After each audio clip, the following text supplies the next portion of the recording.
సహస్రమ్మ, అలా ఏమీ లేదు. మీరు విహారీ గారి గురించి అనుమానపడద్దు. ఎన్ని చూసిన తర్వాత ఎవరైనా అనుమానపడకుండా ఉంటారా? అదేంటో మీ బంధం భలే ఉంటుందిలే.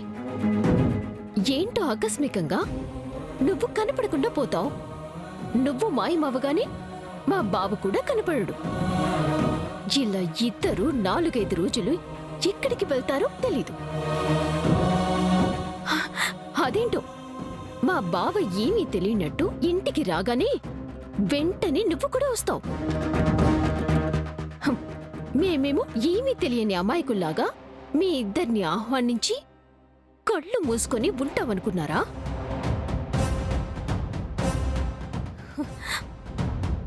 గర్భవతినైన నన్ను ఏ రోజైనా మా బావ నీకు ఎలా ఉంది అని అడిగాడా?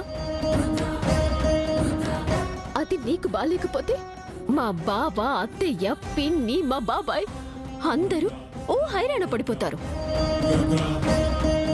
ఒక్కొక్కసారి నా మీద నాకే అనుమానం వస్తుంది, ఆ ఇంటి కోడలు నేనా నువ్వా అని.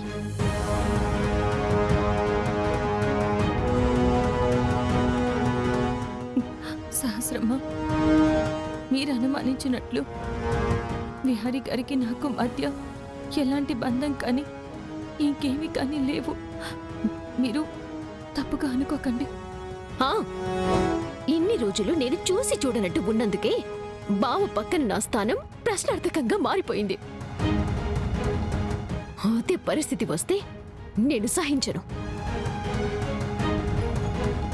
వెంటనే నా దగ్గరున్న సాక్ష్యాలన్నీ తీసుకుని వెళ్తాను. కట్టుకున్న భార్యని మోసం చేస్తున్నాడని ఈ సాక్ష్యాలన్నీ చూపించి మా బావ మీద కేసు పెడతాను. మా బావ మీద కేసు పెడతాను. మా బావ మీద కేసు పెడతాను.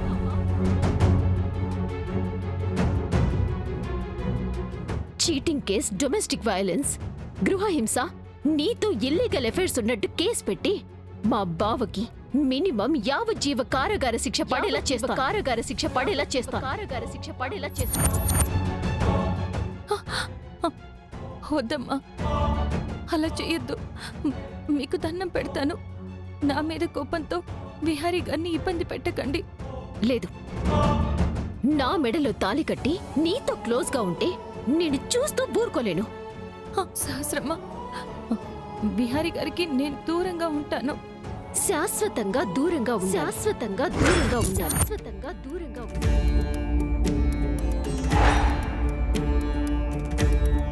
మా బావకు కానీ మా వాళ్ళకు కానీ ఎవ్వరికీ నువ్వు కనిపించకూడదు.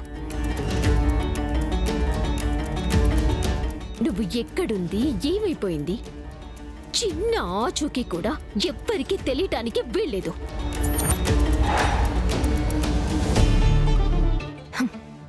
దీనికి ఒప్పుకుంటేనే నేను మా బావ మీద కేసు పెట్టాను.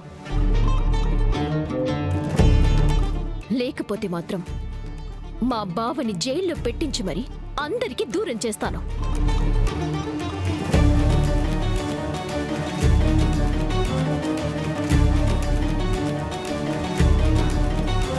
చెప్పు, మా బావ అందరికీ దూరం అవ్వాలా, లేక నువ్వు మా బావకి దూరంగా ఉంటావా?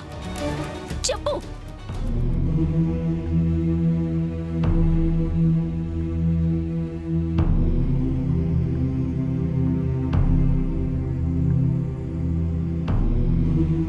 నేనే దూరంగా వెళ్ళిపోతాను.